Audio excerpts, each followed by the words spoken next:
మీ business ఏదైనా మీ ఊర్లో promotion చేయాలంటే అది సుమన్ టీవీతోనే సాధ్యం. ఇప్పుడే సంప్రదించండి.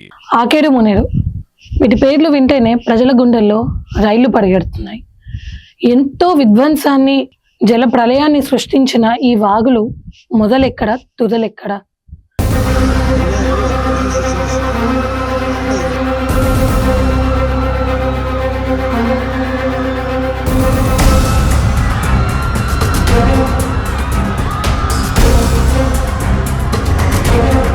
అసలు ఈ వాగులు ఇంత ప్రళయాన్ని సృష్టించడానికి గల కారణాలేంటి?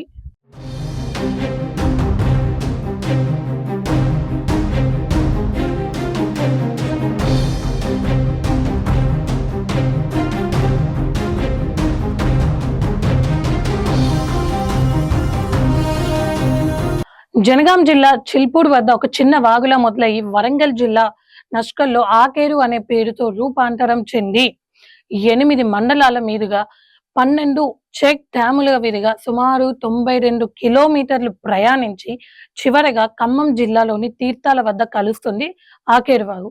ఎంతో మందికి జీవనాధారమైన ఈ ఆకేరు వాగు ఇప్పుడు వారి జీవితాలని చిరిమేసింది.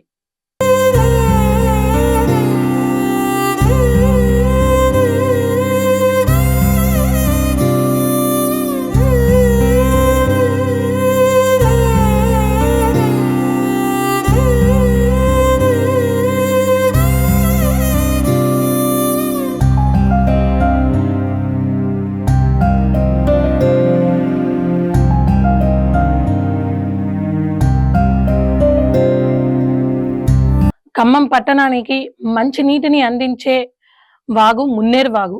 ఇప్పుడు ఆ వాగు వారిని ఆ నీటిలోనే ముంచేసింది.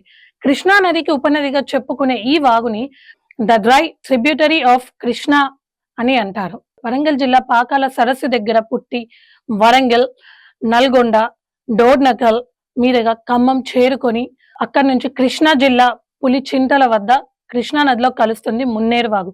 సుమారు 195 కిలోమీటర్లు ప్రయాణిస్తుంది ఈ వాగు. ఇప్పుడు ఈ వాగు సృష్టించిన బీభత్సం అంతా ఇంత కాదు, ఖమ్మం పట్టణాన్ని మొత్తం అతలాకుతలం చేసింది.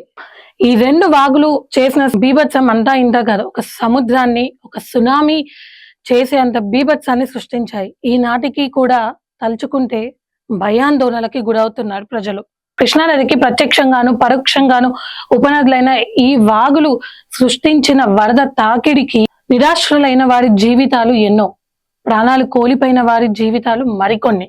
ఎటు చూసినా కూడా కుటుంబాన్ని కోల్పోయి, తోడబుట్టిన వాళ్ళని కోల్పోయి ఏకాకిగా మిగిలిన కొన్ని జీవితాలైతే మరికొందరు ఉన్నదంతా పోగొట్టుకొని రోడ్డు మీద నిలబడే పరిస్థితి వచ్చింది. అసలు ఎందుకు? కేవలం ఉపనదులు మాత్రమే ఇంత బీభత్సాన్ని సృష్టిస్తాయా? ఇది ప్రకృతి వైపరీత్యమా లేక మానవ తప్పిదమా?